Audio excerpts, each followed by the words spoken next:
River Valley was gone. We feel just as heavy as lead, but we never get up to the stars and bring the breakfast up to bed. Well, it sounds like we talk about my painting already, so... Bumps and lumps, there you go. Yeah, indeed. Right, mate, we'll crack on. I'll get you introduced and we'll get going. I've got your blog up in front of me just so I can reference one or two bits and pieces. Okay, welcome back then. This is episode 39 of God's Own Scale podcast, and I've got a very special guest. I say this every time, that I've got a very special guest. But this is a very special guest because it's somebody that I think most people within the wargaming hobby, certainly in the UK and worldwide actually, will have somebody who will be well known to you. But through his nom de plume, let's say that, through his website. But I've got the Madaxeman, Mr. Tim Porter, with me. Hi, Tim. How are you? I'm good, Sean. How are you? It's like it's weird to be on someone else's podcast, isn't it? It's weird to get any form of compliment, really. So start like that way. It's get off on a great footing. I'm loving it already. Can we stop now? Put this one in the can. It was great to talk to you, and we'll see you next week. But you've been around the block a little bit, Tim, haven't you? We were just talking in the pre-ramble there that Madaxeman, the website, has been going for some time.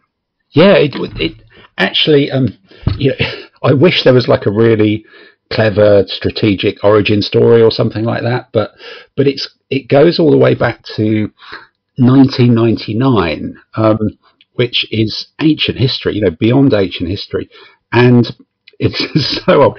It's one of these things you say this out loud and it makes nonsense, sounds like nonsense these days, but at the time, I was I worked in trade shows for all my life, and I was the only person in the company I worked for in about 1998, 1999 who had external email, because external email wasn't a thing really back that go. So I had a little modem on my desk at work.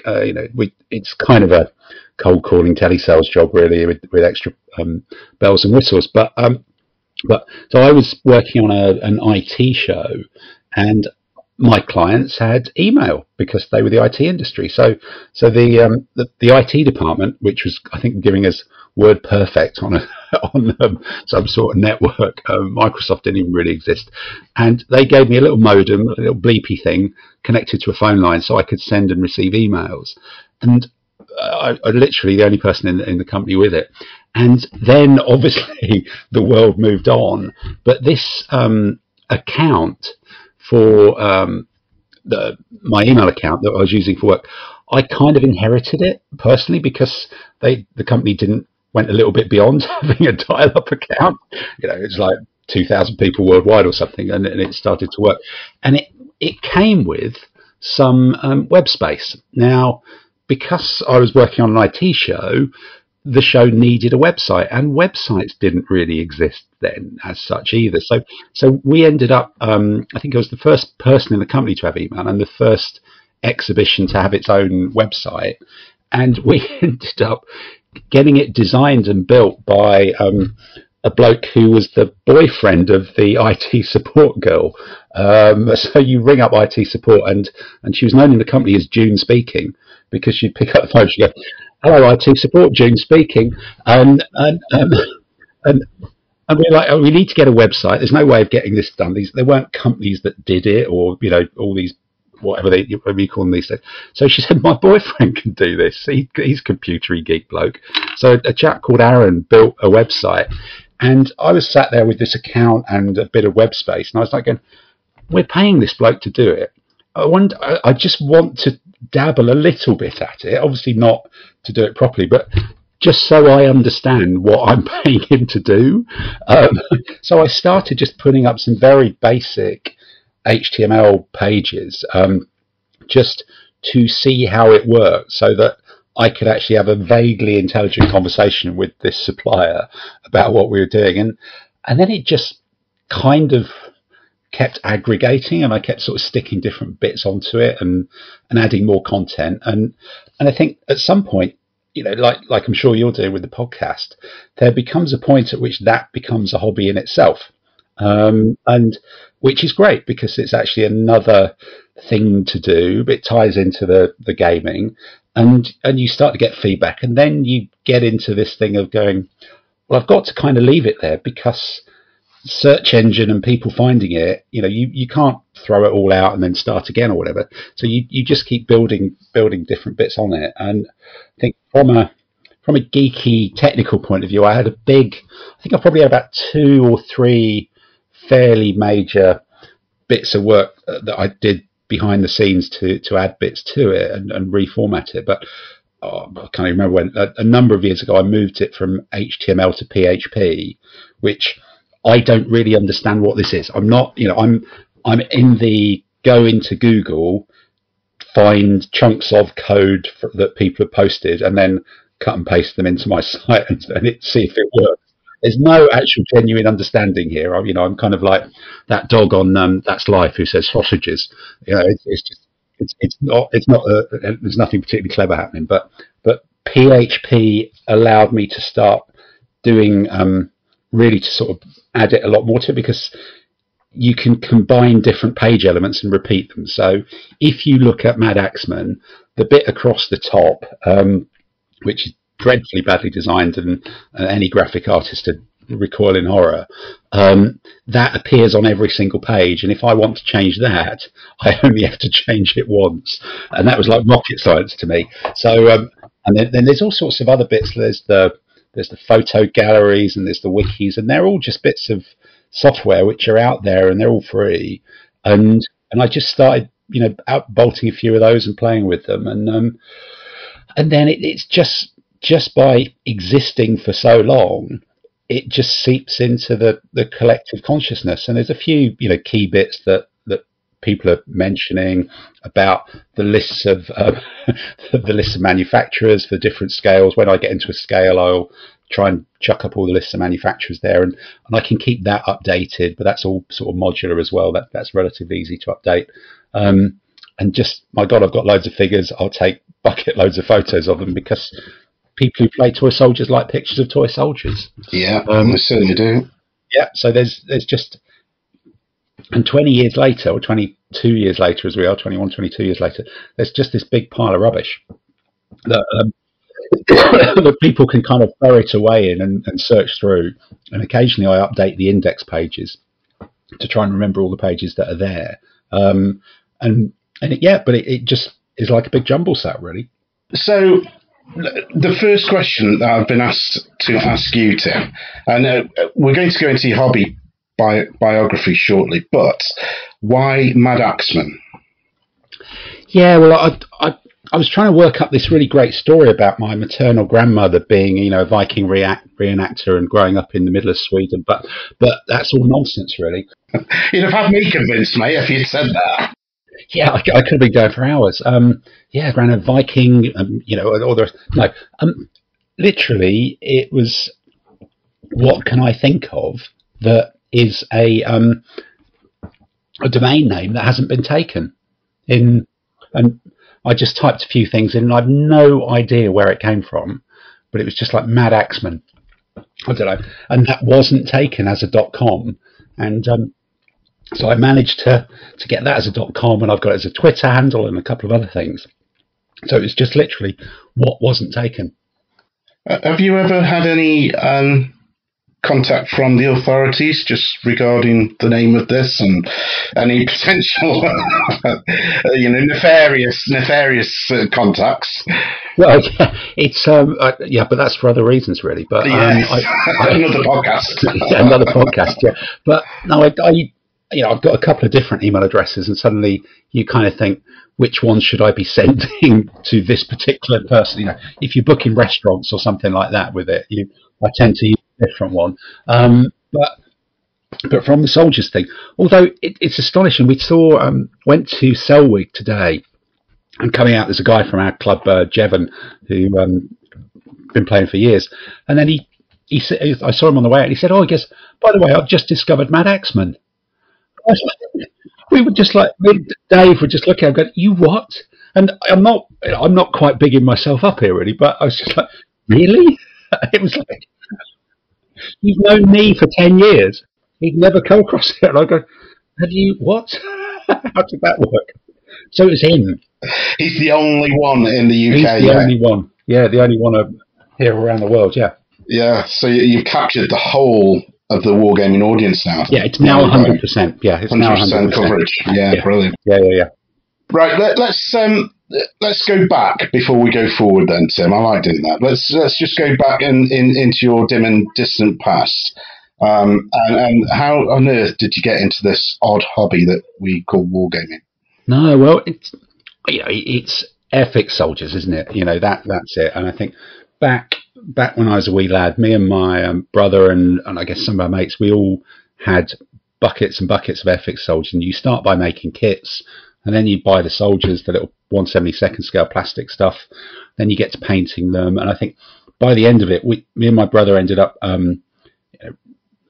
the most basic rules in the world. I think, a rifle shot 18 inches and 9 inches was close range. And because we'd sort of grown out of all our Lego, suddenly we got all the Lego back out and started building houses. And it was like, enormous 6x4 bits of urban warfare with probably weirdly lurid colours that the US Marine Corps would fight their way around with the most eclectic range of vehicles.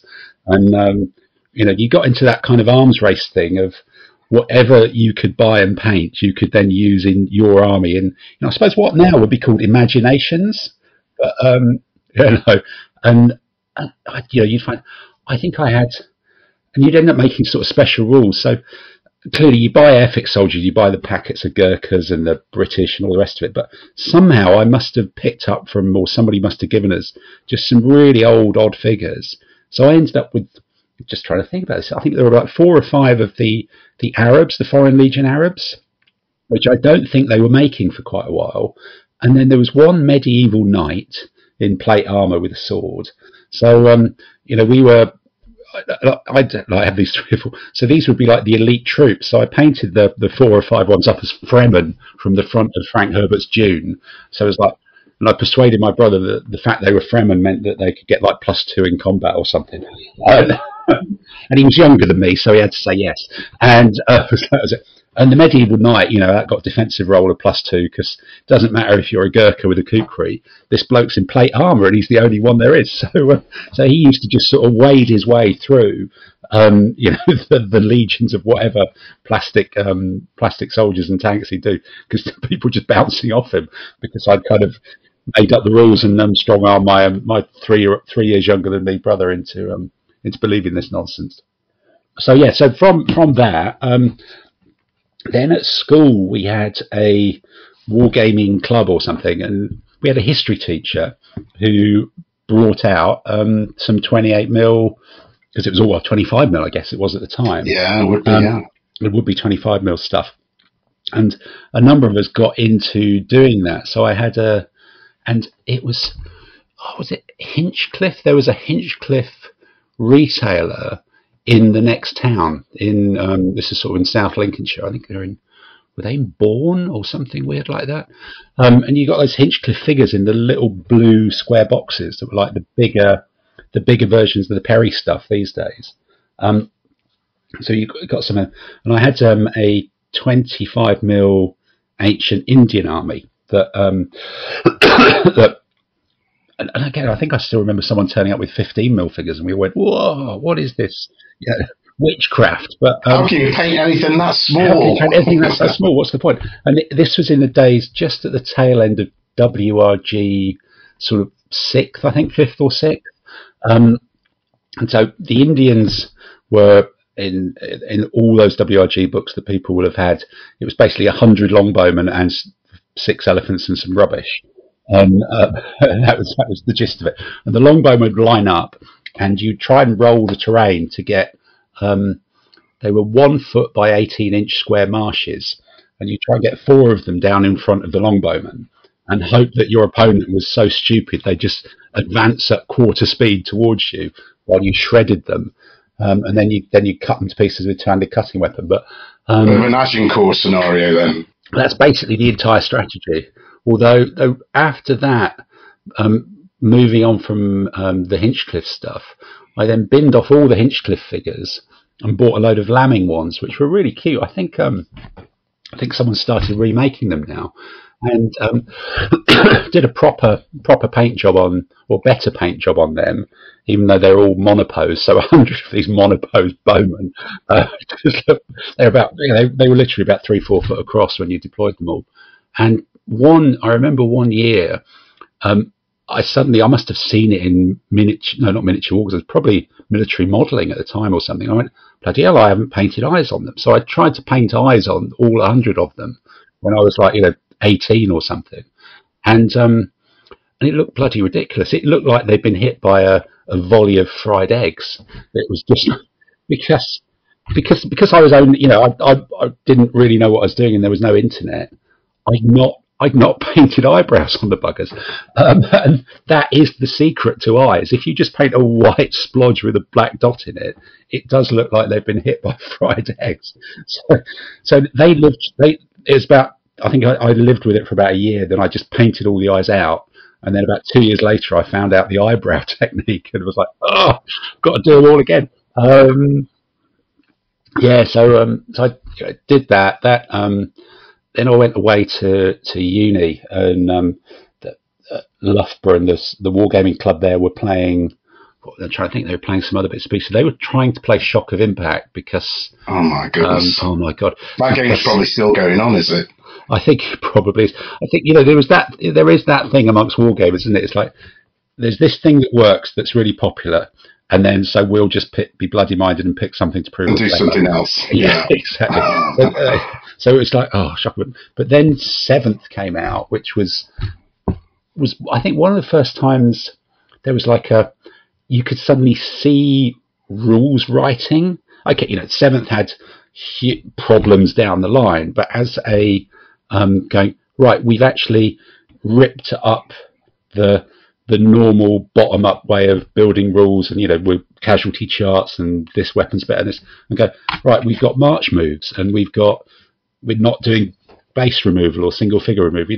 Somebody had suddenly started to abstract this, and it was like that was almost that first feeling of, my God, there's rules design to try and achieve something rather than 6th edition or whatever, 5th, 4th, whatever. You could kind of have made that up yourself if you look back at it. No disrespect to the other people, but the mechanics weren't quite so clever. And in 7th, you're going, wow, that's left field. And so 7th was a big thing for a while. And I moved after college, moved down to London, and I was starting to collect 15mm and found Central London War Games Club, which I still go to, which is a fabulous institution. And but no, Central London's great because we're not really a club.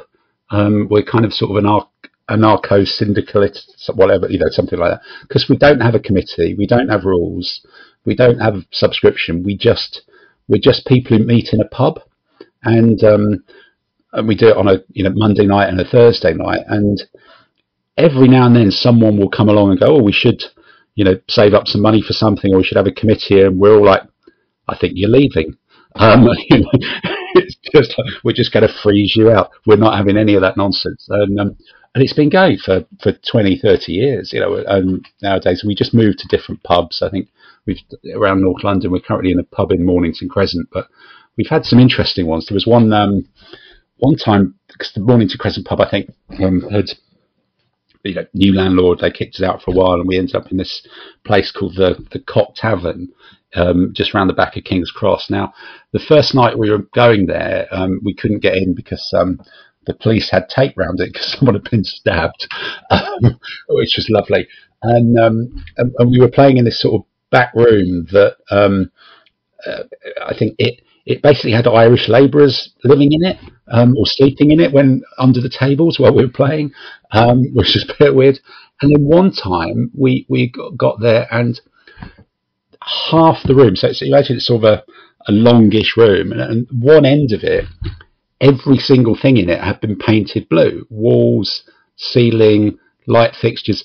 The sofa that Irish labourers slept on, half of that had been painted blue. So it's just one end of the room just had been completely painted blue because someone had been filming a green screen porn movie up there.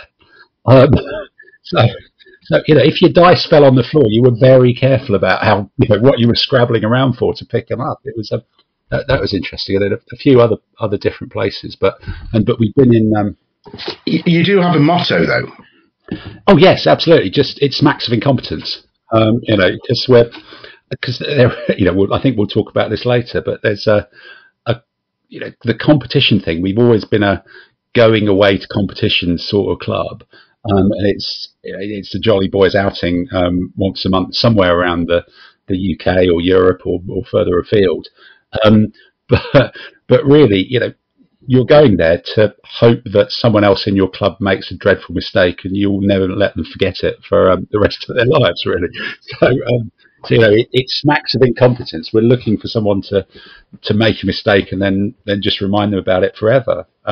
Remorselessly, yes. Yeah, we even had a club occasionally we get club T-shirts, which is about as organised as we get. And one time, one of the guys at the club was just sort of, his hobby was obscure foreign languages, and so he translated this into about 15 different languages, but not because he was just good at this. It wasn't just a literal translation, word for word. He actually got some sort of metaphor. So I think one of them, I think it was the Lithuanian one, if you translated it back, it said, "You have about your person the stench of incompetence," which was like, so yeah. So there's a good bit of banter on that sort of thing. So yeah, and I think it's got, as you'll see on the website, there's all sorts of odds and sods that go beyond just the ancients. I think ancients is always the heart of it, because there's so much in it, and there's so much to do, and there's so much depth and complexity.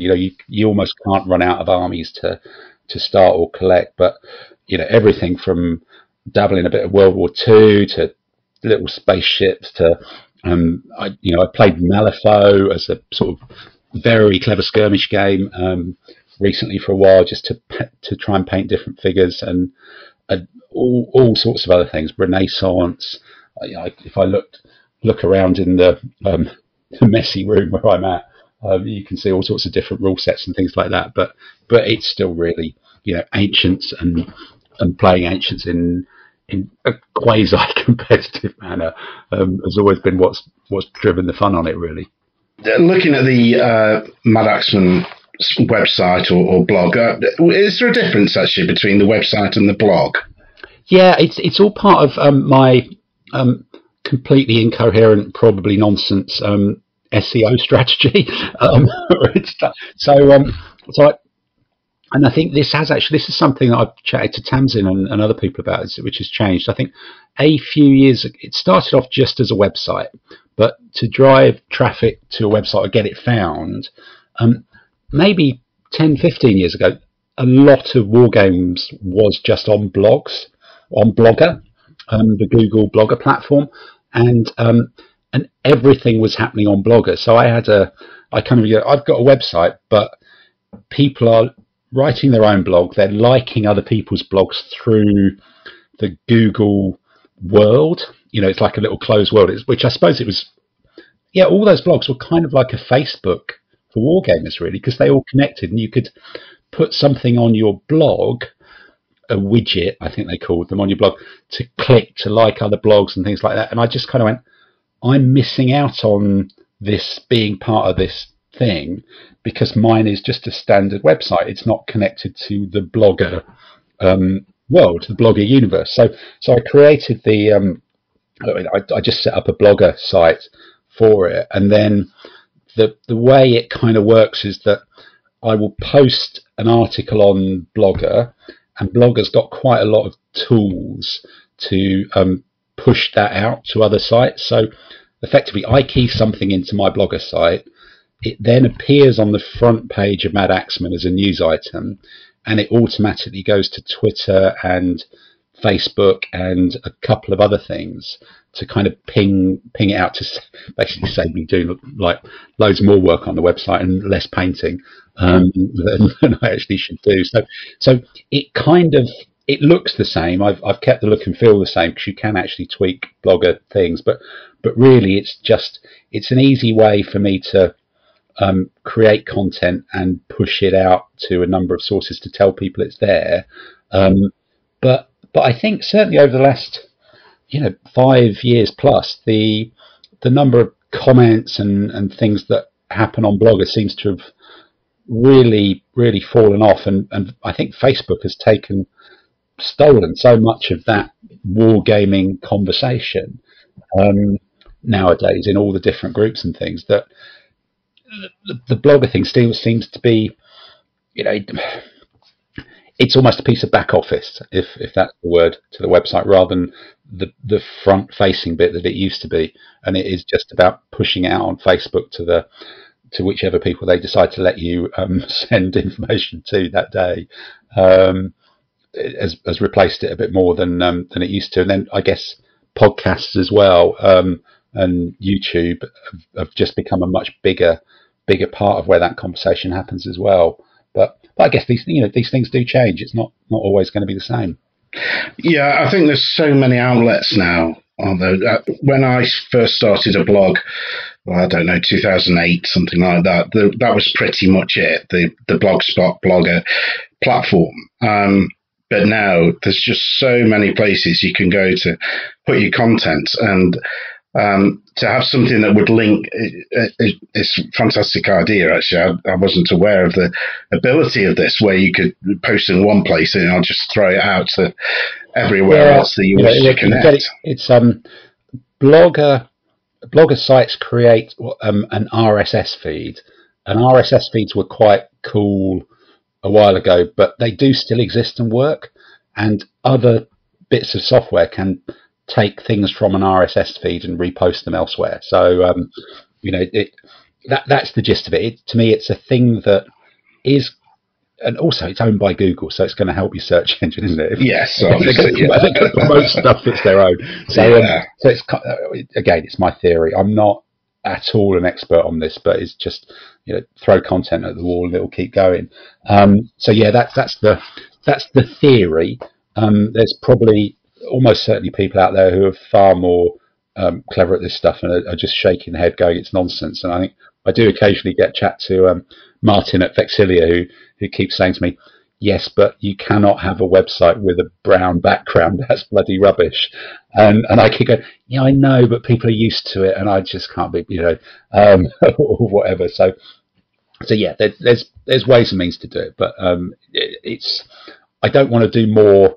I don't want to get more into that side of it than is fun. I think it's Martin, when I was doing a little bit of research on you, Tim, that says on his website, this is describing your podcast. He says, during the lockdown, I've been listening to the Madaxeman Podcast, which is part of Tim Porter's burgeoning media empire. I think that was a lovely quote. Yeah, empire of whatever, something. Yeah. Just going on to the Madaxeman side of things. Then I was trying to think how I could best describe what Madaxeman provides, because there's such a wealth of varied material on there. Such a wealth of varied. Yeah. Didn't I describe it as like a pile of nonsense? No. I challenge that. Because I've spent many hours on this website, particularly trying to find things. Yes. Navigation's dreadful. That's part of my secret. Yeah. Where are I? Okay. Yeah. Well, I think I first came across it when I was first thinking of playing PBI by Peter Pig. And you came up in a search engine where I think you'd entered an event in Bristol. Yeah. And I came across, it was the first battle report I'd seen by yourself. And yeah, you've definitely got a unique approach to your battle reports. The most striking of which is the speech bubbles, which, at times have had me chuckling and close to outward laughing and holding my sides, because it really brings a different angle to what can be very dry. It can be a very dry subject, can't it? Sometimes. I think you're absolutely, because battle reports is what you're right, but I think I realised pretty early on, it's that red dwarf thing, isn't it? The Rimmerving, and then I rolled a 6, and then I rolled a 4-2. So it goes on for a week and a half, and that's what battle reports can actually very easily be. And trying to, explain to, even trying to explain to another wargamer, if you're sat talking to them, how a battle went. You know, Adam on the podcast will just go, look, honestly, nobody really gives a toss. You know, nobody's really. If a load of us go to an event, we all sit in the pub afterwards, and it's kind of this thing that you'll explain the cool bits in your battle, and the other five are kind of like going, right, we have to nod and be polite, because if I don't do that, I won't get a chance to tell them about mine, which is all I really care about. And then the other five are going to nod and ignore it as well. So there is that bit that are people really interested, you've got to make it interesting. And actually, I think the way the speech bubbles do that is just by creating something that's utterly separate to the battle report.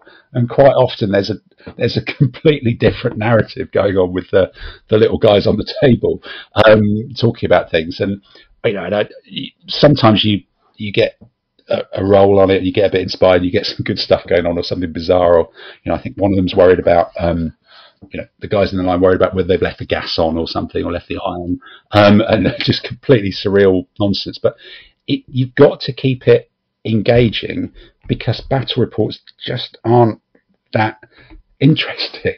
That's the fundamental bit, because we do it because we like playing the game and we like looking at pictures, but trying to make people follow a battle report. So it makes it fun for me to do as well, and you know, try to learn something or learn something sort of tactical out of it. But yeah, those photos and the captions has become kind of a thing. And I suspect, although I don't actually want to ever really work this out, I think I might take more time writing them than I do playing, which would be awkward if I ever admitted it to myself. But I used to spend a lot of time on long haul airplanes, so I could do a lot of it then. But and then yeah, other stuff I'll go through. You know, if I'm starting collecting a period, I started it with 10mm World War II quite a long time ago, and then just go, right, I'm just going to put everything I know online, because this is going to be useful to someone at some point, because there just aren't quite as many definitive directories of things or stuff like that.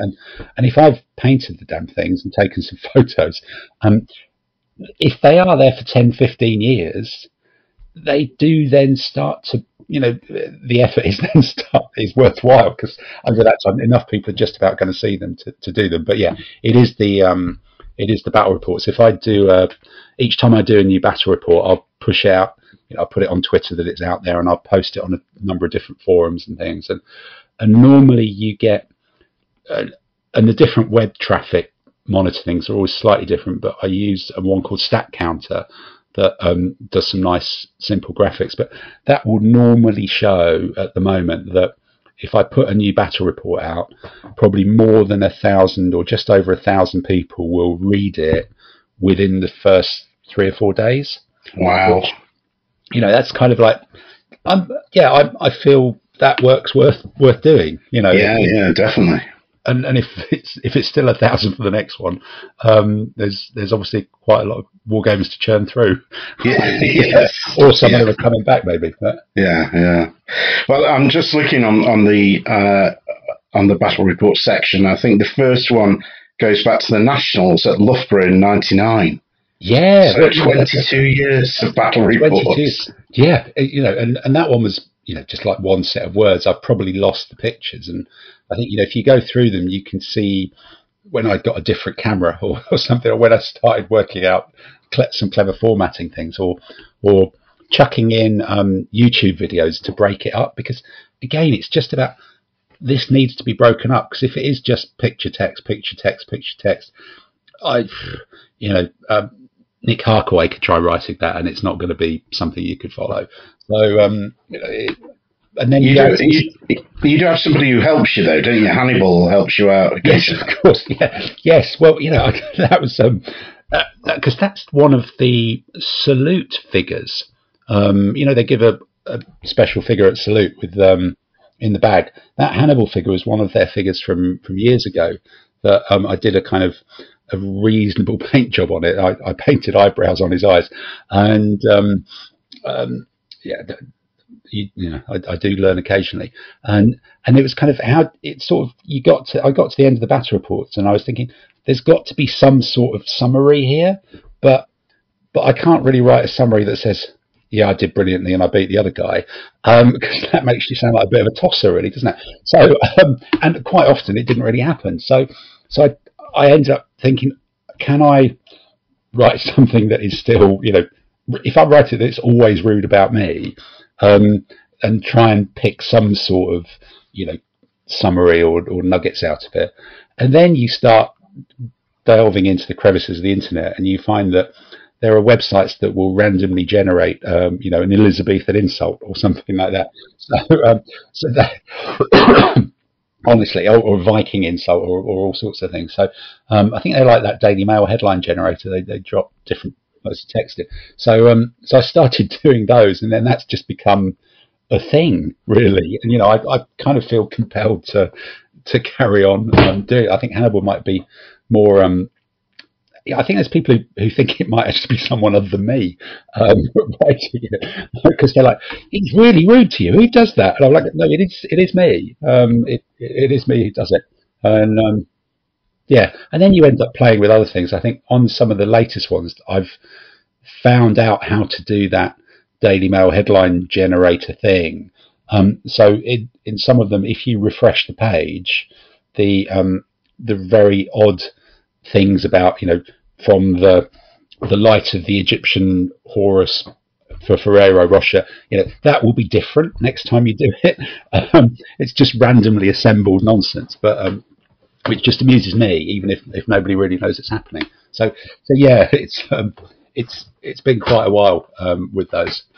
Been quite a while, and again, not just on ancients. You can do there's some Second World War ones. I think there is a PBI one. I actually managed to do. There's a couple. There's one where I still possibly the greatest thing in my, personally in the website was when I managed to do a very terrible animation of a flamethrower working, which is it's like the shittest thing you've ever seen. But it's like a little bloke, and this yellow thing comes out in about 2 stages, and I was going, yes. It took me ages to get the different bits aligned and all the rest of it. I remember that. I remember seeing that, Tim, because I think I was probably going down to, it was at Portbury, the one at Bristol, yeah. And we may have been at one of those at the same time, actually, but and I was because I was new to the game, I just wanted to see how things were working, and I don't know if you'd used Belgians or something at that point, but it was really useful, and I imagine, well, yeah, obviously there's an audience for this, because you look at the number of hits that you get on the blog, and as you say, 1,000 people within 4 or 5 days. It's just an incredible resource, and it's not just the battle reports, but you put up dozens and dozens of army lists, don't you? Yeah, well, that again, it was suddenly thinking, well, wargamers are interested in looking at figures. They're looking at army lists, all the rest of it. I'm writing down my opponent's army list, or no, I'm playing someone. So if I write down their army list and put it on the web, that will help somebody else design an army. So why not? It's not secret. Why not just share this stuff? So, and if you play a competition, you might be picking up. It used to be 4 games. Now with ADLG, it's 5 games. So you've got your own. You're generating 6 different army lists just by the stuff you've seen yourself. And sometimes I do list checking, and I'll keep the army lists, or we'll get the lists from some of the people who do well. And it is just interesting. And I think particularly, there was a lot of DBM ones, there was a lot of Fog ones, Fog Renaissance ones as well, and ADLG in particular.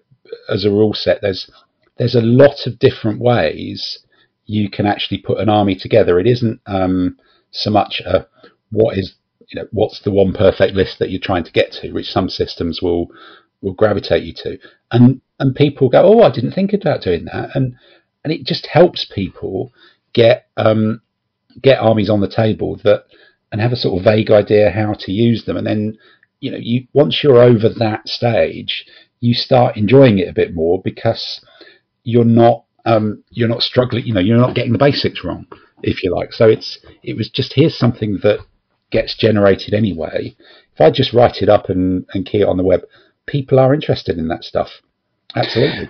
Well, it's interesting because although I've never played DBM or FOG as a competitive level. When I was first looking at having to go with those rule sets, I do feel like if you're not within the competitive scene, you're sort of floundering around in the dark a little bit as to what do all these letters mean and these abbreviations, and how can I build an army that looks something like it might be useful on the tabletop? So I always refer back to Madaxeman to the army list to say, well, this is what's being used. Okay, it might be a maxed out army to take advantage of a certain rule, maybe, I don't know, but at least it gave you a starter for 10 to say this is what is a useful army under these rules. Yeah, and I think there's that thing that individuals have different ways of learning things. Now, I'm if you look at how to make an army work, I'm not one of those people who can read a set of rules and then it jumps off the page. Right, you do this, you do this.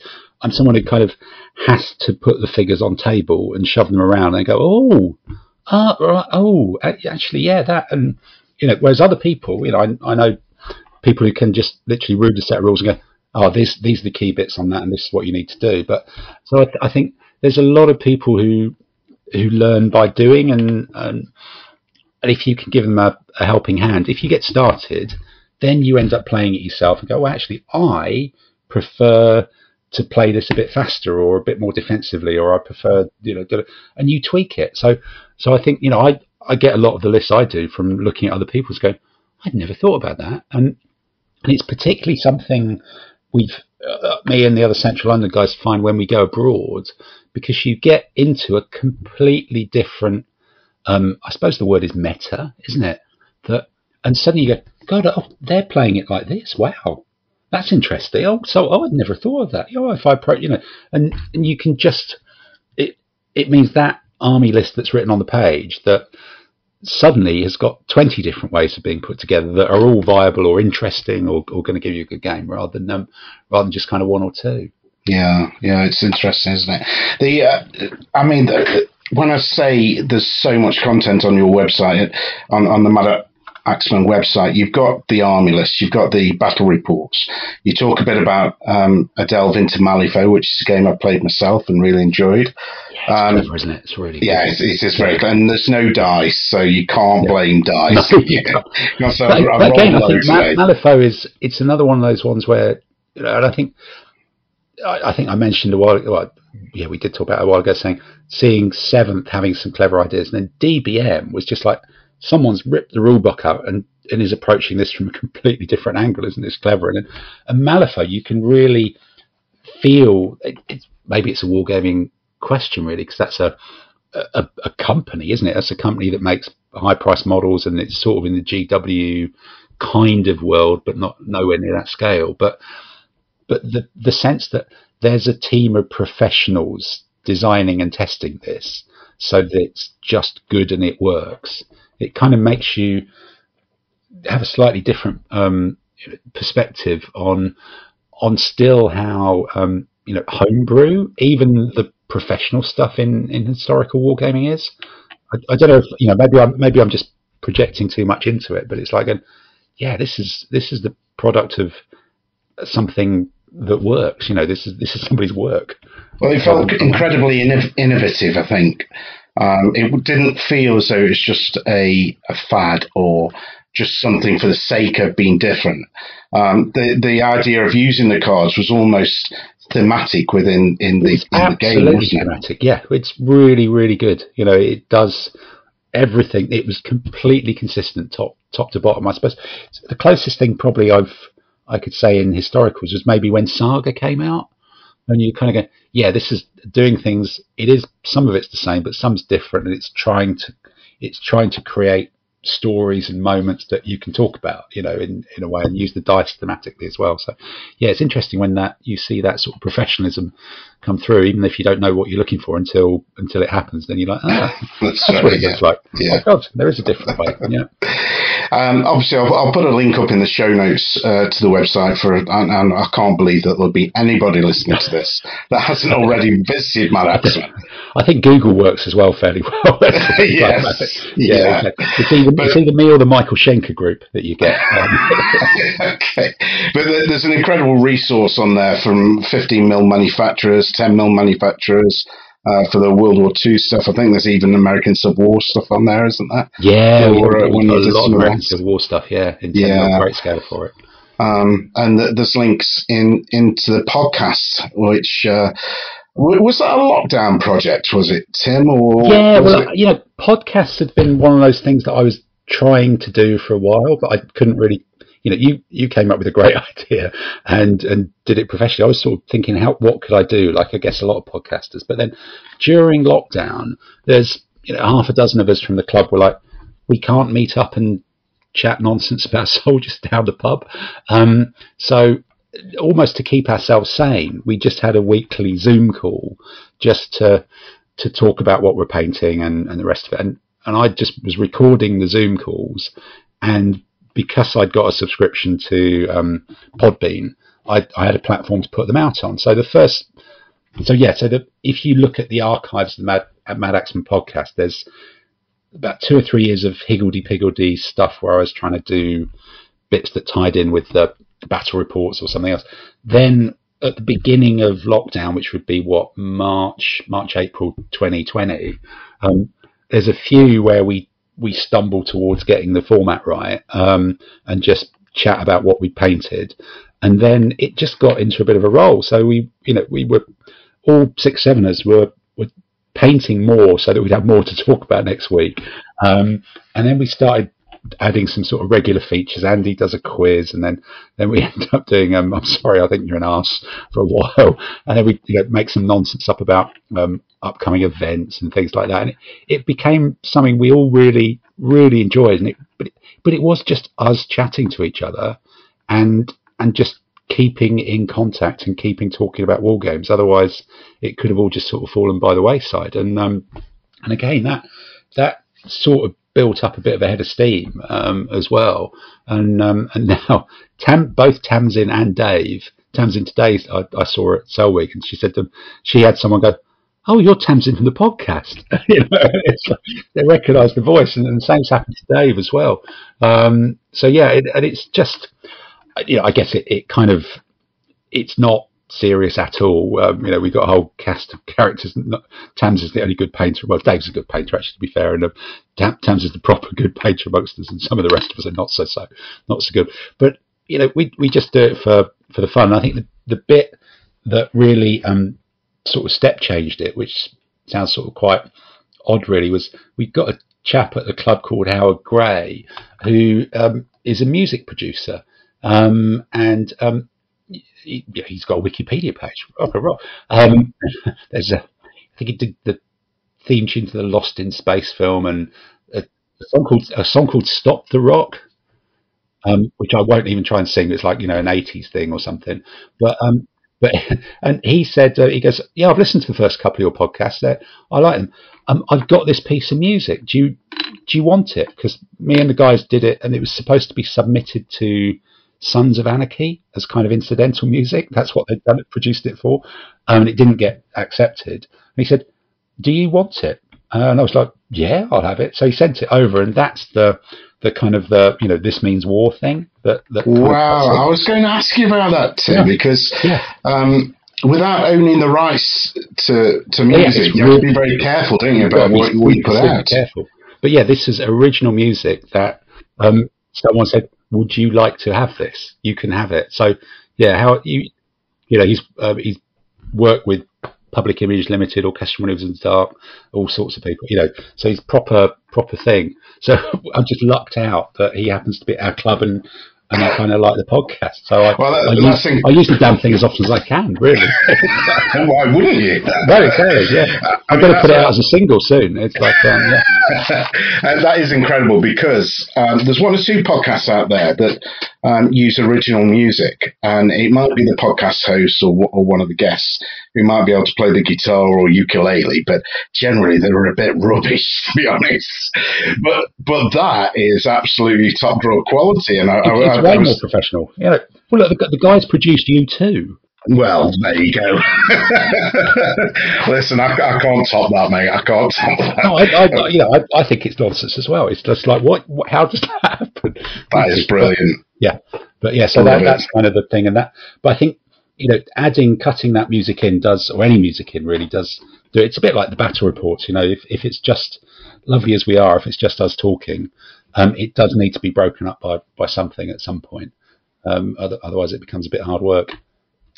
Yeah, I mean, I think I've told you before, Tim, that I love the podcasts, and once I found it, I was binge listening to everything I could get. You've been on a slight hiatus, I think. Yeah, well, I think once lockdown stopped, and we had done a lot of them. We'd done 50 or something. It's just every week, bang, bang, bang, bang, and now then suddenly.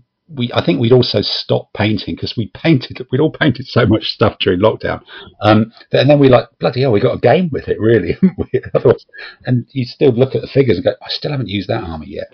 So we've been doing a lot more gaming, but I think we're going to start again pretty soon as the nights draw in. But I think with Central London potentially meeting twice a week, it doesn't leave that many, it doesn't necessarily leave that many evenings when we're all there, but we are going to get doing it. I think we're looking at a World of War Sports kind of, prediction thing when I get all the entries in for the competition that I'm running down in Brixham in Devon. So once we've got all the lists for that, we'll do one of those, punditry nonsense of predicting whether the Armenians will go down the wing and outflank the Hittites or something. One of those. That'll be the main part of it. Well, I'll look forward to that when it does return. Just on that then, and you've mentioned that one of your sections of the podcast, I'm sorry. Is it? I'm sorry, but I think you're an arse. Sorry, I think you're an arse. Yeah. Sorry, yeah. Right? Yes. I'm sorry. I think you're an arse. Yeah. Well, I thought it'd be quite fun to put you in the hot seat with that, Tim. Now I know. I think I can't remember the guy's name who does the majority of these, but Adam. Adam. Yeah. He comes up with his own theme, doesn't he? Which is basically a topic that's perhaps annoys him in the hobby or a contentious issue within the hobby that he will then, it's almost like defending the indefensible it's a complete rip-off of both that and I'm sorry I haven't a clue. There's no original thought involved at all, really. It's just cut and paste and And but I'm going to give you the topic here, Tim, and it's going to be competition gaming because I spoke with Ken from the Yorkshire Gamer podcast, who ran a section called the Wargaming Room 101, and I put competition gaming into the Room 101 because I think it brings out the worst in people, in my experience. However, your wargaming life, by the sounds of it, has been 98%, maybe 98.5% competition wargaming, and not just in this country, but worldwide. So you are, I would say, the subject matter expert on competition wargaming. So I'm going to give you a few minutes to tell us why competition gaming is a good thing for the hobby. Right. Okay. I'm sorry. I think you're nasty. Well, I think that that is a challenge because if we look at this hobby, we're all solitary people with almost no social skills whatsoever, and a hobby that we're embarrassed to even share in public. And I'm here, and even you're recording this podcast. We haven't got video. I don't even know what you look like. You're hiding away in your bunker. I'm hiding away in my bunker. It could be any old nonsense, really. So I think the idea of setting up something in this hobby that is fundamentally about not going out and having no friends for socially inept people, to say, right, what you've actually got to do now is meet strangers, engage with them in some sort of structured, formal social thing. And when you're doing that, clearly, in theory, it looks like you're playing a game of toy soldiers with someone trying to win and do all the rest of it. And I think this might actually be the semi-serious point about competition gaming is there's two levels of game. First is there's the game you're playing on the tabletop to crush them, destroy their spirit, send them home crying to their mum, which is of course the objective. But there's also another meta level game of trying to do that in a way which leaves them walking away thinking, he's actually not a bad bloke, really. So that's kind of the second level of the game. And I think there is that bit of competition gaming about you are actually putting yourself out there in front of other people in a competitive way, but the win is for them to go, that was a cracking game. Let's go for a pint, and you've made a new friend. So, but I think, clearly for many wargamers, the idea of making a new friend is an anathema, really, because, if you've got two, why do you need a third? Is it? And, no. And then, you have to go out and socialise afterwards and go into the real world. So, we've been in bars.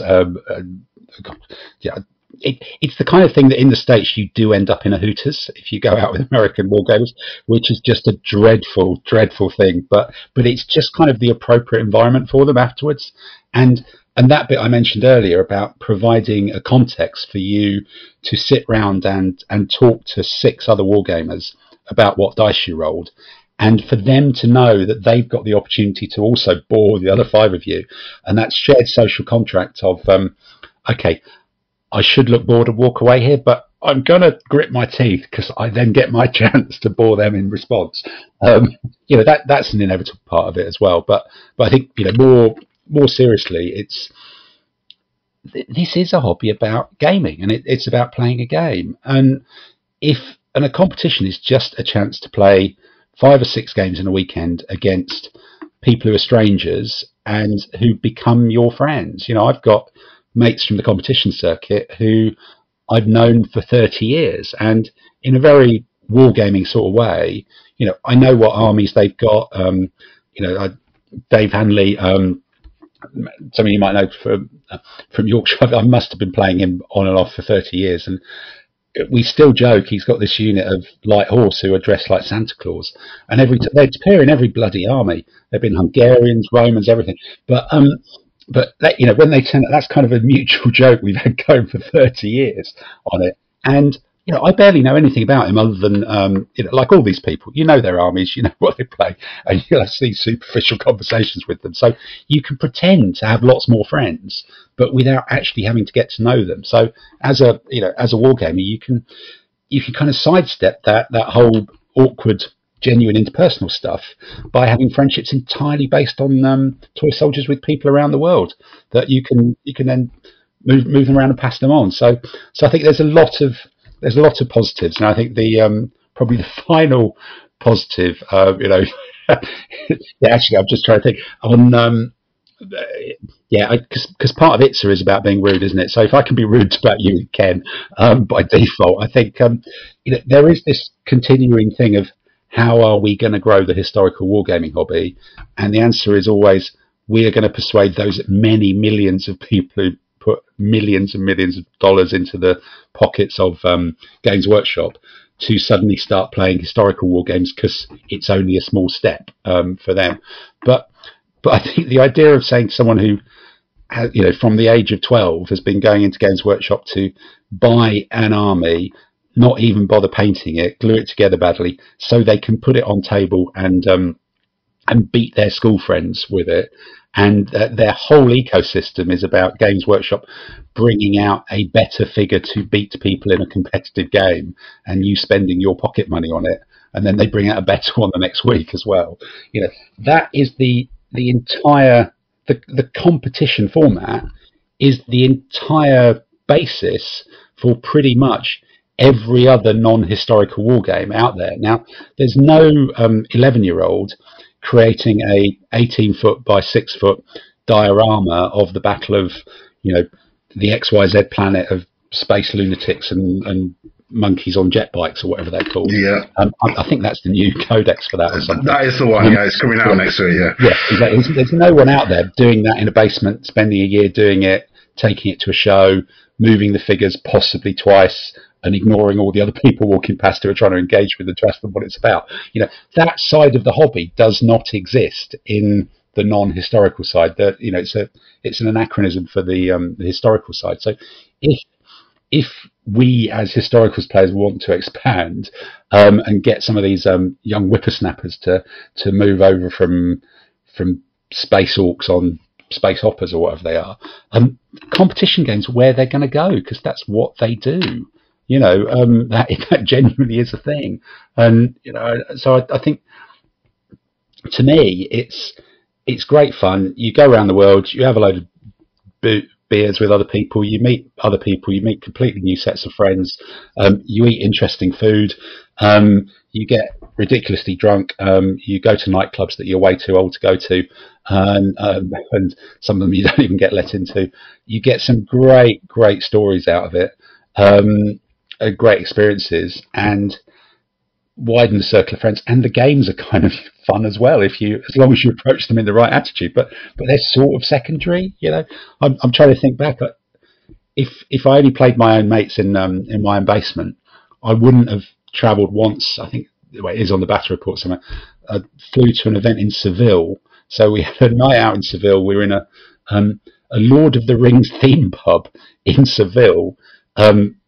Bit weird, and then got completely hammered. The next morning, I played a guy who looked like Jesus and was called Jesus. He had the beard and the hair and the whole thing, and he was playing DBM. He set up his army, and it was like DBM had 3 commands, and the one in the middle was unreliable, so it wasn't going to fight.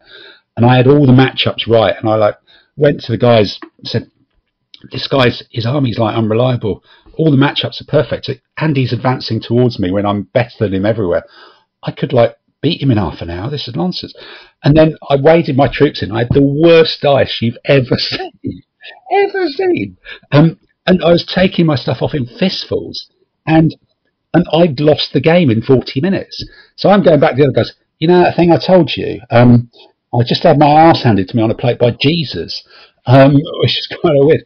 And I ended up sat drinking beer on my own in a Spanish bullfighters restaurant for about 3 hours while the other people finished their games. It's just you're not going to get that if you only play, people in your own basement on a using a set of rules that you've invented yourself, and written on parchment. So there's some entertaining stuff. There's some very, very entertaining stuff that can do. So that, I think, is the chance to get your ass handed to you by Jesus. To me, that's the thing. That's why. And then go drinking with bullfighters is something that other forms of gaming just can't really offer you.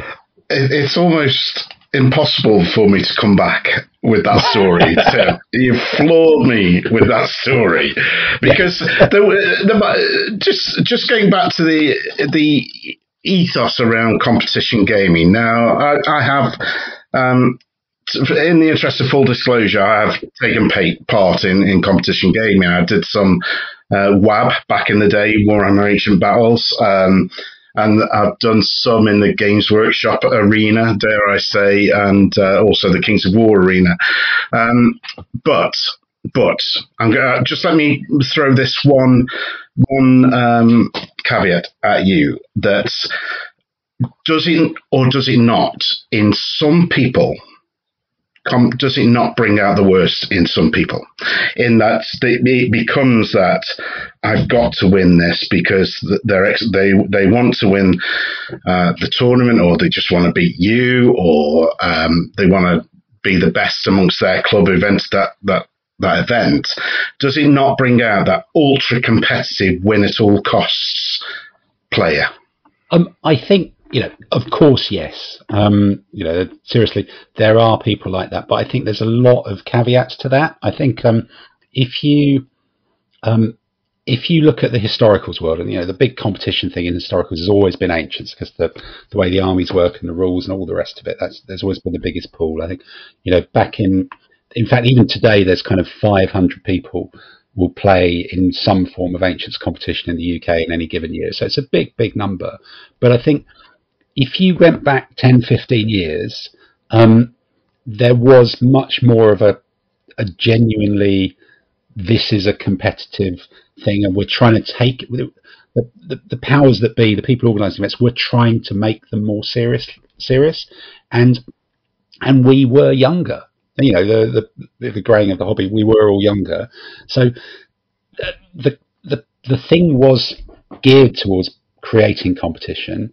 And if you talk about the people who throw their dice away, the rest of it, it is the 11-year-olds having a tantrum in the Games Workshop, isn't it?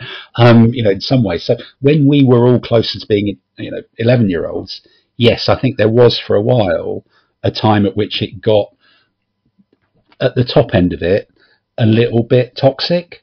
But that's probably 15 years ago, and there was stuff at stake. Now I think, because a lot of the people are still the same, and the rules have changed as well to become perhaps more simple. There's a big trend in rules towards them becoming more simple, which actually means more luck dependent. So it's harder to take it seriously in a good way, where it's impossible to take Fire and Fury seriously.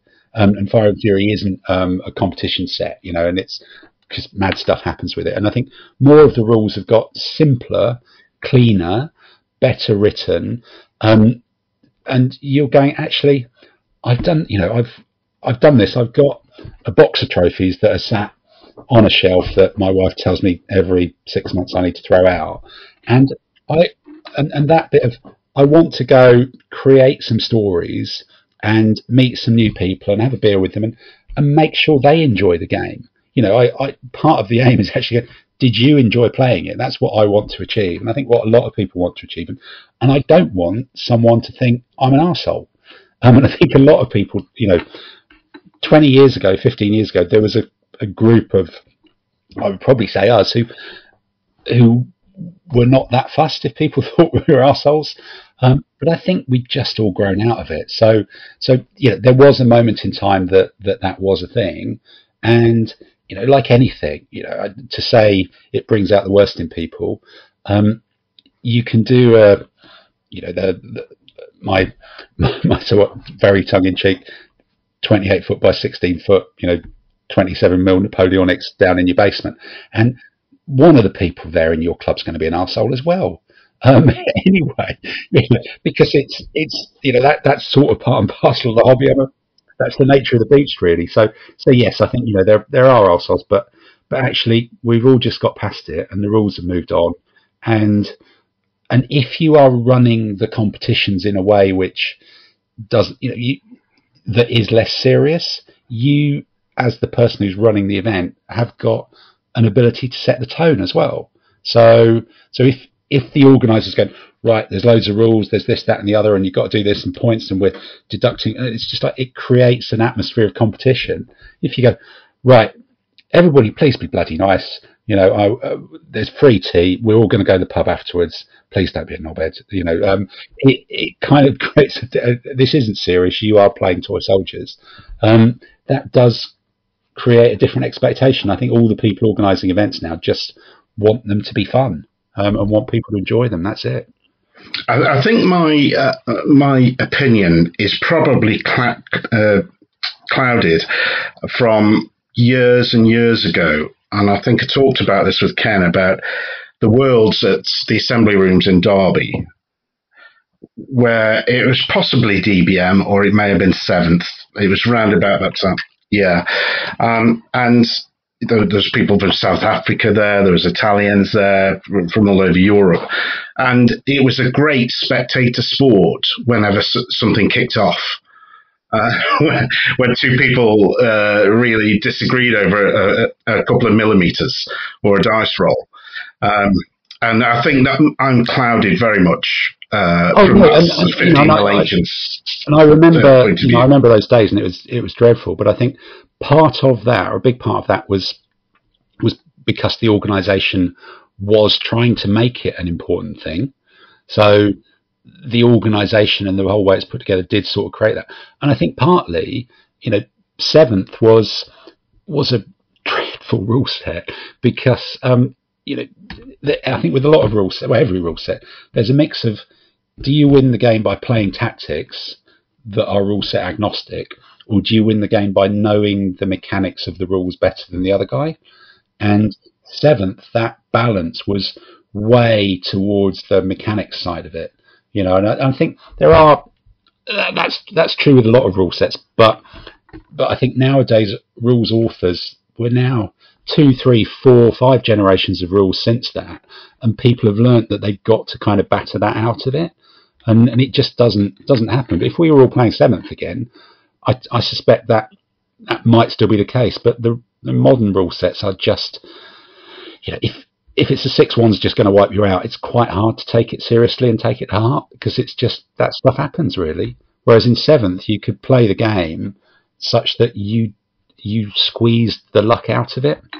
You know, the good player could avoid bad luck, and that's just not possible now with games that people are playing these days. So yeah. Right. Well, Tim, I'm going to put my black cap on, I think, here to ponder the decision. But listen, I've invited you onto the podcast. I'm not going to be calling you an arse in this case. You'll be pleased to know. Yeah, you can edit it in later, though, can't you? That's it. Yeah, absolutely. Yeah.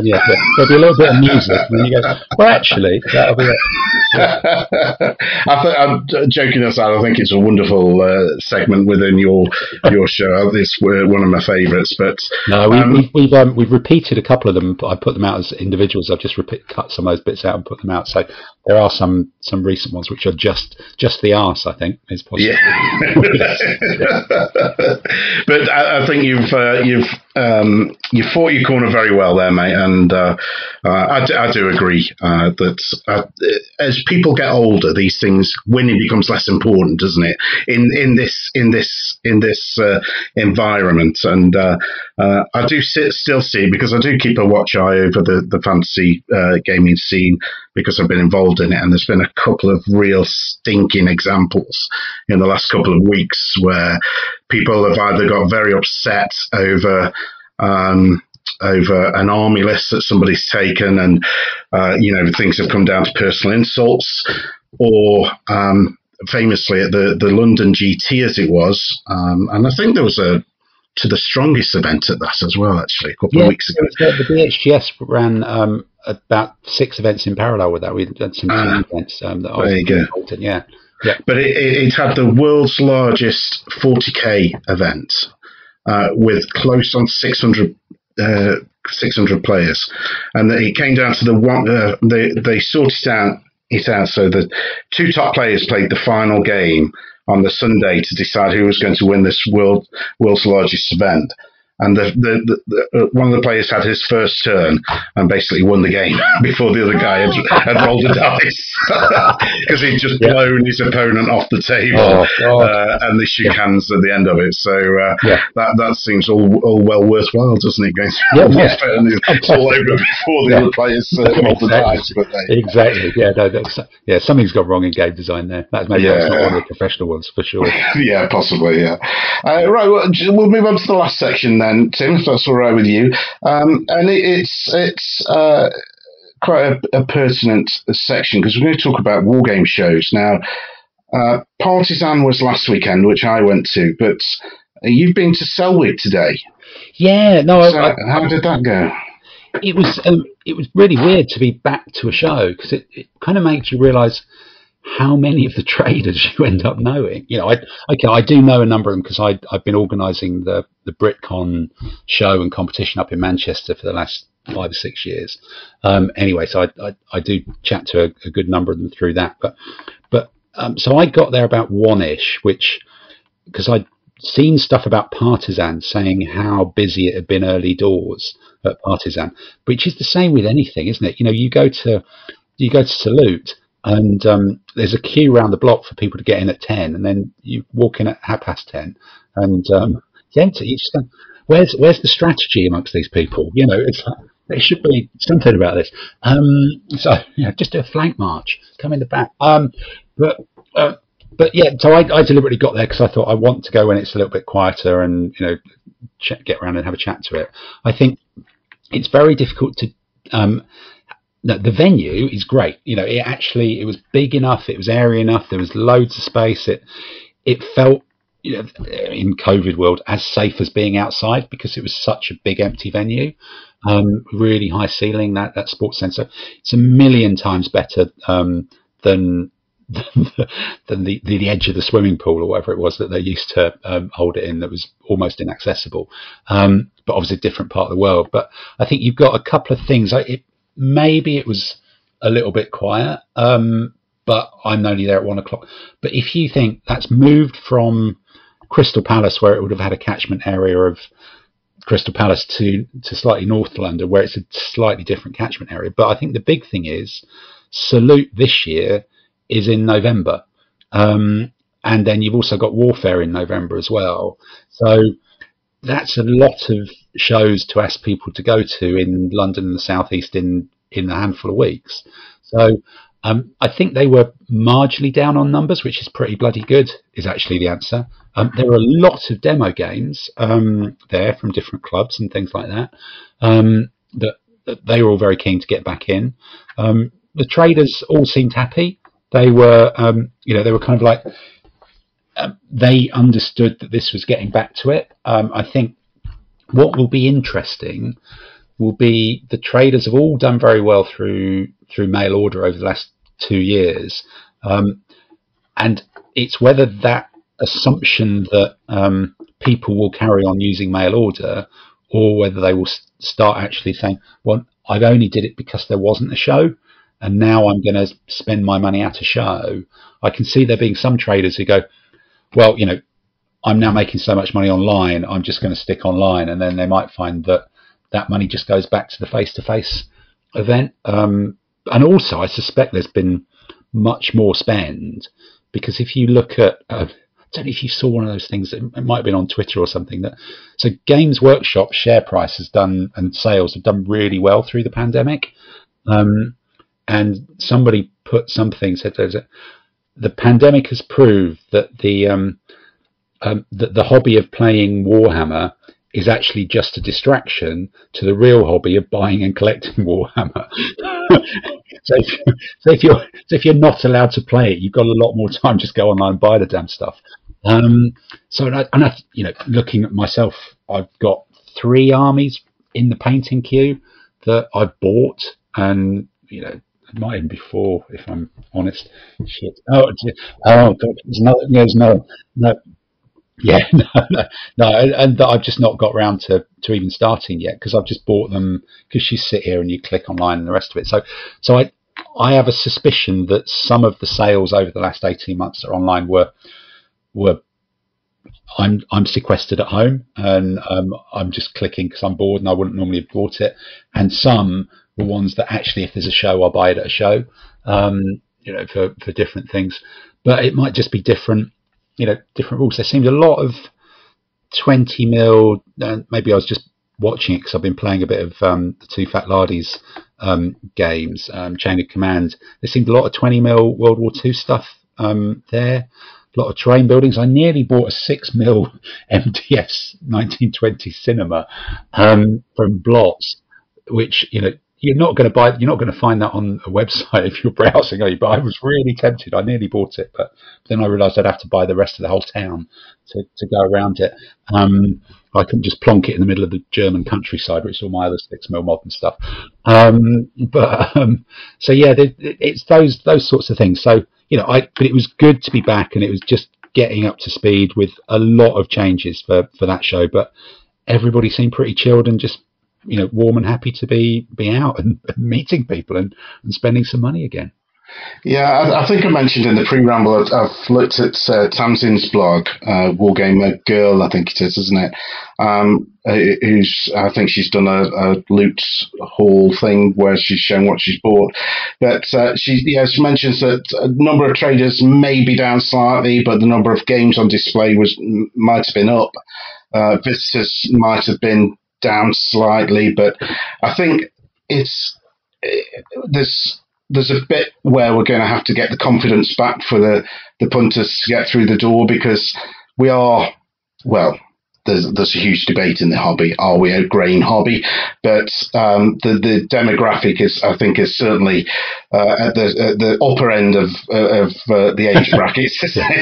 Honestly, to me, anybody who thinks that's a debate, I think that's a subject.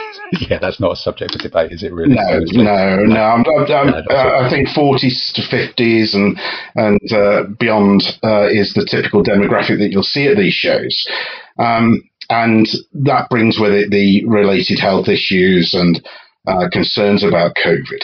So there's a bit about getting the confidence back for those people. Honestly, though, I wonder if that's, it's very easy for, we sit here and we're talking on a podcast and you get into a mindset of trying to be a pundit and talk about these things because, it's a very easy form of words to fall into. But the reality is, there is a finite number of wargamers to go to shows, and the biggest show in the UK is a few weeks away. And if you're going to go to one, there's going to be some people out of that finite pool of potential trade show visitors who go, actually, I'll wait for Salute. And in a normal year for Selwig, those people would go to Selwig. So.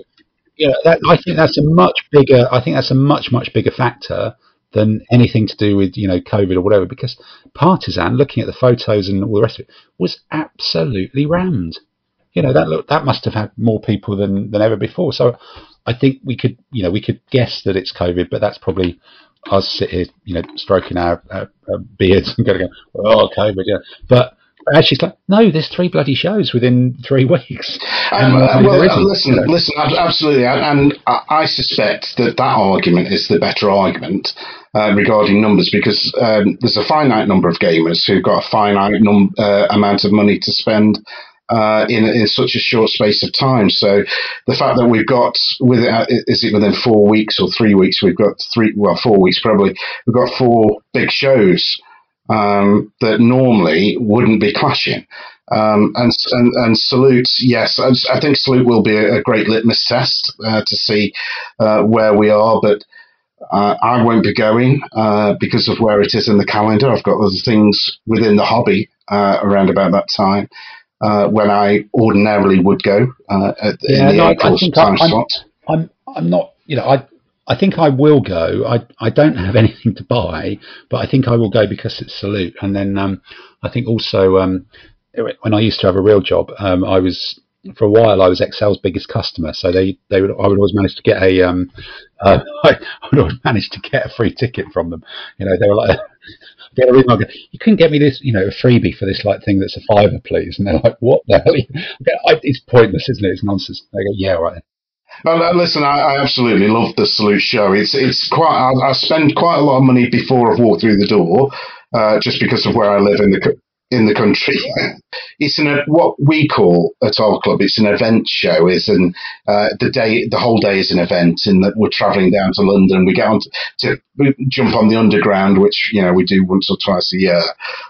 It must be so exciting for you guys, yeah, and the electricity and all sorts of stuff, isn't it? I know, yeah. I mean, it's brilliant. Yeah, it really opens our eyes to what we're missing out on up in the sticks.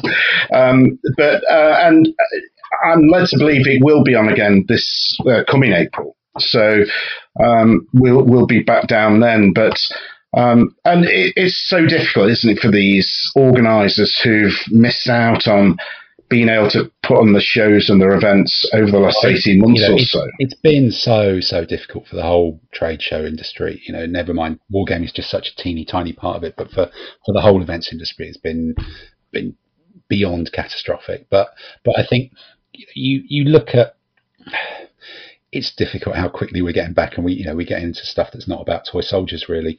But I think it's very easy to overthink this, but actually a lot of people are just getting back to normal, and it is just moving back to normal, isn't it? That's what it is. And if you're motivated to go, you'll go, and if you weren't that motivated to go, maybe you weren't one of the people who spent a lot of money anyway. It's, if you really want to go, you'll go. But certainly I really enjoyed it. I bumped into I found there was a club from my old hometown who had a demo, so it was a bit weird, and saw some new stuff. nearly picked up a few other things, got some different ideas, but I think it's the issues for me in terms of spending are more I've got such a backlog through 18 months of board clicking that it was difficult for me to get excited about or enticed by something new. But that's just, maybe that is actually a bigger issue for other people. It's going to take a while for people to work down the lead pile that they bought through clicking during lockdown. That might be a bigger factor than anything to do with COVID and risks and all the rest of it. That it's just something else entirely. Yeah, my experience absolutely mirrors that in that I was hugely excited to go to Partisan. There's a great buzz in the hall there. I went a little bit later, about 11:30, so there was no queue, but the hall was rammed and it was absolutely buzzing with people who haven't seen each other for 18 months and catching up and having a chat. But like you, I went without a shopping list. And I didn't see any impulse buys. There were probably one or two things that I could have bought on impulse, but like you, I've got a backlog of things that I bought over the last 18 months. So it may take a little while to recover from that sort of aspect, in that we probably, all of us at some point have sat there at 11:30 in our pants and ordered a new army that we didn't need, just because for something to do. No, I must admit, if I spend any more time staring at these Merleton spearmen, I'll just poke my own eyes out with a blunt paintbrush or something. Yeah, they've got to get finished and on table soon. Really, I need to move on to something else. Yeah. So I've certainly started more projects in the last 18 months than I have in the last few years, actually. So it certainly hasn't blunted my ability to start new projects and get painting. I've got a lot of painting done in the last 18 months. Oh my God. Yeah, absolutely incredible, isn't it? Yeah. But I really hope it was a big success for the organisers of Partisan and for Selwig. Selwig in particular, because of the change of venue. That's always a risky one. I know that a couple of shows. Yeah, honestly, I think the traders were happy, and you got to remember, traders, this is their job. So we can all sit here and try and make stuff up, but they're like, look, we know that it's never going to be what it was, but it just needs to be good enough for them to go, yeah, I understand what this is, and I think it'll be better next year. I'm perfectly happy with that. But you've got to come to the first one, because otherwise there isn't a second. No, and I think 2022, hopefully we'll see the full recovery of the show scene, because it's a big part of my hobby life. They are days that I look forward to get out and see these things in the flesh, because there's nothing like seeing the things in the flesh. It's okay seeing it on a computer screen, but certainly the competitions that have been put out there so far, certainly in my little world, are ridiculously well attended. I'm running this thing down in Devon.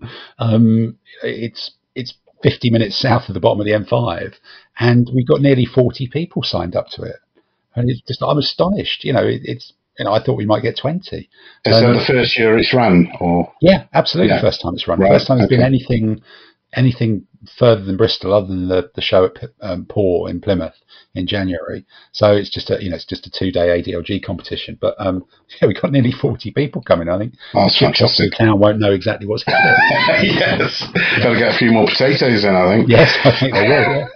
Yeah. So that's interesting, because I know the competition scene has started back up, hasn't it? I think you went up to one in York.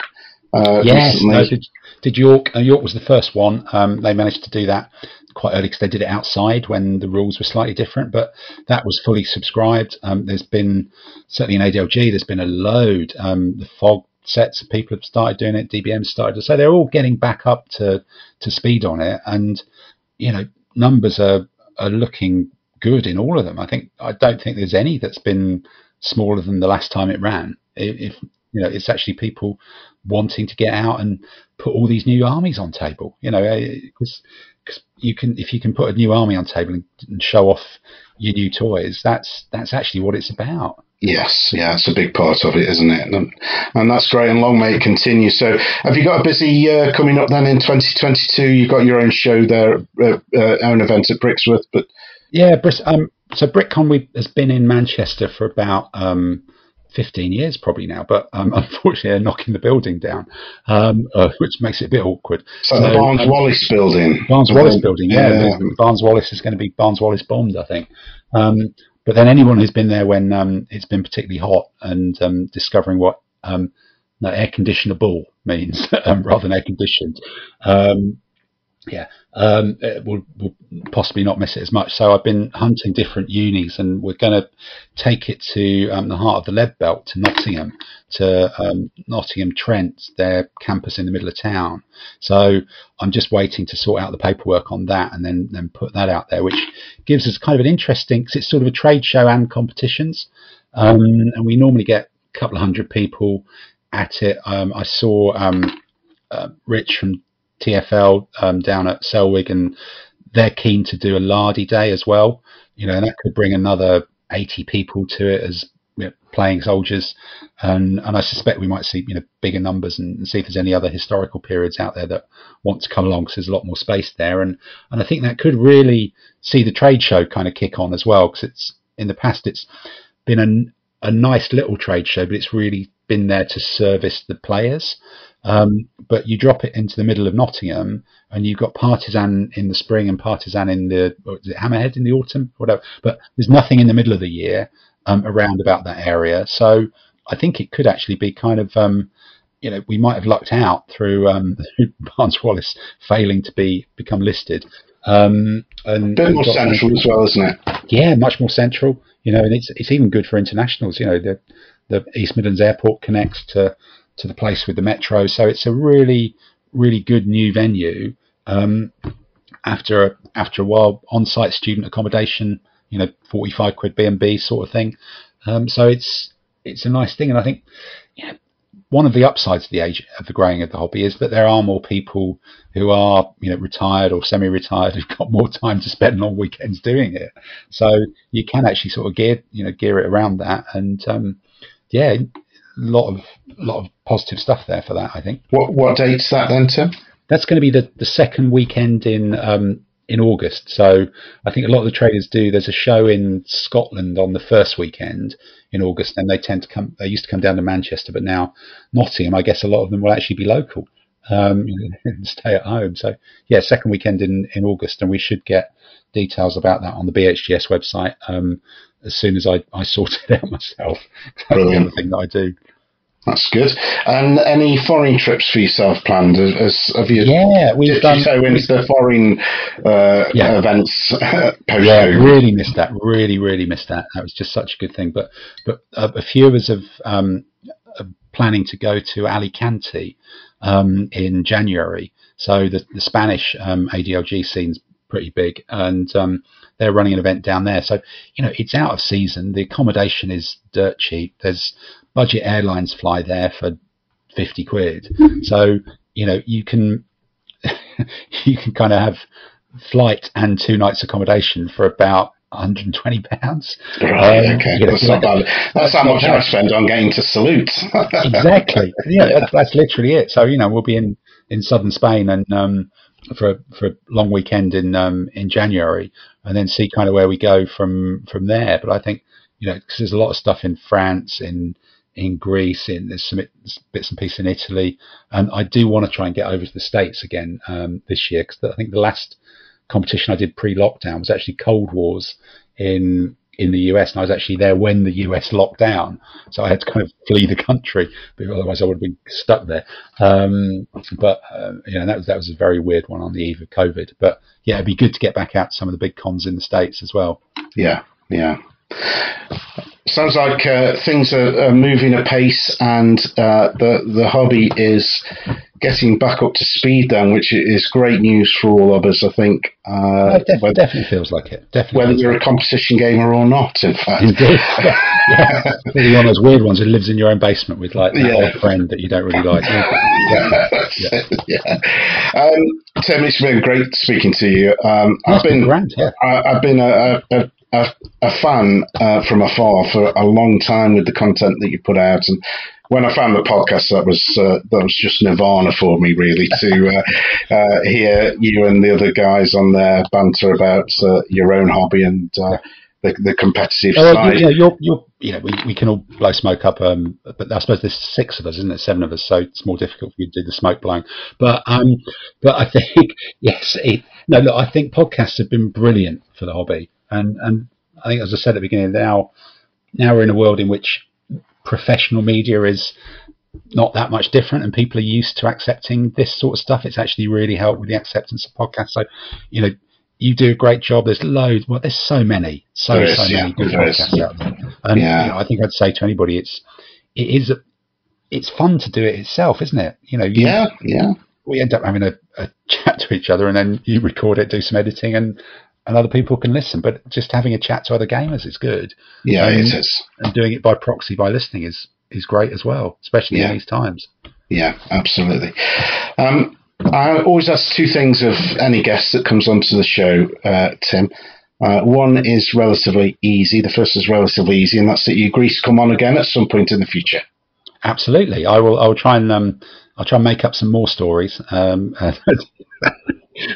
See which other major religious personalities I can be beaten with in foreign shores and things like that. And would love to. It's been grand. Definitely. That'd be great. And the second thing is we have something called the God's Own Scale Virtual Library, where I invite guests to deposit a book or maybe 2 or more books into the library that are either history or wargaming orientated. I did give you some prior warning. I don't always do it, and then I'm holding my breath, hoping somebody can come up with something. But I just wondered if you got something you could put on the shelves for the listeners to think about taking out. No, books is obviously everybody's got far too many books, and whether you read them or not. So there's probably the great ones. I think the podcast on the American Civil War. Those guys talk about some of those brilliant Stephen Sears books. Was a good one. But so I've almost, rather than try and pick the one, it's kind of which is a recent one that's made an impact on me. One of the ones I read quite recently, and actually it's not. It's the Max Hastings book on Vietnam. Now, Max Hastings is he's got a style of writing that's very, I guess it's populist history, but it's bloody good. And he does write with some authority. And I think Vietnam is something that everybody has it's a really odd war in that it's something that people have got a view of the soldiers' experience, because there's so many films and games and all the rest of it. We know almost in our bones what the Vietnam experience is like.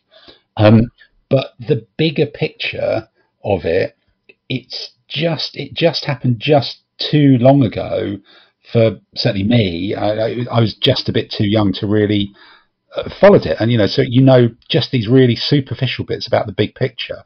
And what the Hastings book does, it's a real big overview of the big picture, but particularly from the politics and the decisions that got the US sucked into it, and how it actually ended up being such a foobar cluster, whatever you want to call it, and bleep out, that I really felt that most other wars the framework, but you don't know the soldier's experience, if that makes sense. Whereas this, the opposite round. So having that big framework and just the parallels to modern day events as well, about actually that was just a series of cock-ups and bad decisions and crooked decisions, and it just dreadful people acting dreadfully. I thought it was really, really good at just teasing all of that out and setting it all out. And so it's written by Hastings, so it's very, very readable, and it's got all those little snippets of people. So that, it's not the best book I've ever read, but it's the best one I've read recently that sticks in my mind, that I got something out of that was a bit different. I think people, certainly academics and maybe some of the more highbrow people than myself, getting a bit snooty about Max Hastings. Yeah, no, absolutely. Yeah. But I think it's a very journalistic style, isn't it, that is readable and accessible, and therefore it's making history accessible. And I'm a huge fan, and I've got the Vietnam book, as I've got most of everything that Hastings has written. Yeah. That will sit very comfortably on the God's Own Scale library shelf. It's a great recommendation. Tim, thanks very much for your time. It's been an absolute pleasure. I know we took a little while to get this together with one or two disasters. We wouldn't be podcasters if we knew what we were doing and we were like well planned and stuff, would we? It just wouldn't happen. I would absolutely never claim to know what the hell I'm doing with these things, but the good thing for me is I get to chat to interesting people within the hobby, and you fit that category, Tim. So until next time, I thank you for your time, and I wish you all the well. No, thank you, sir, and we will work at. I'll try and corral the other boys and girls to get our load of old nonsense going, and then we can just flood the world with audio content. So no, I'm looking. I'm not entirely sure whether this will be the next edition of your podcast I'm actually looking forward to, because normally I do look forward to it, but I'm not quite sure whether I look forward to this one. But hopefully it won't be too bad and it's not bored too many people. So look, thanks for having me on, and I look forward to catching up with you again, face to face or online or something. Maybe even face. Yeah. Maybe I'll even see what you look like. It could be a mystery. I'll find the video function on Zencaster. I think there might be one. I've not used it yet, but I'll try. I think you might have to pay extra to that, and then I could probably pay extra to switch it off again. All right, mate. All the best, and speak soon. All right, cheers. Catch you soon. Thanks, Sean. Bye. Brother Bertie went away to do his bit the other day. With a smile on his lips and his lieutenant pips upon his shoulder, bright and gay. As the train moved out, he sang, "Remember me to all the birds." Then he wagged his paw and went away to war, shouting out these pathetic words: "Goodbye, goodbye, wipe a dear baby dear from your eye. Though it's hard to part, I know, I'll be tickled to death, don't cry, don't sigh. There's a silver lining in the sky. Bonsoir, all things, cheerio, chin chin, nabu, toodaloo, goodbye." At the concert down at Kew, some convalescent dressed in blue had to hear Lady Lee, who had turned 83, sing all the old songs she knew. Then she made a speech and said, "I look upon you boys with pride, and for what you've done I'm going to kiss each one." Then they all grabbed their sticks and cried, "Goodbye, goodbye, where's the dear baby dear from your eye? Though it's hard to part, I know, I'll be tickled to death to go, don't cry, don't sigh. There's a silver lining in the sky. Bonsoir, all things, cheerio, chin chin, nabu, toodaloo, goodbye." Little Private Patrick saw he was the prisoner of war, till the Hun with the gun called him pig dog for fun, and Paddy punched him on the jaw. Right across the barbed wire fence the German dropped, then dear, oh dear. All the wire gave way and Paddy yelled hooray as he ran for the Dutch frontier. Goodbye, goodbye, wipe a dear baby dear from your eye. Though it's hard to part, I know, I'll be tickled to death to go, don't cry, don't sigh. There's a silver lining in the sky. Bonsoir, all things, cheerio, chin chin, nabu.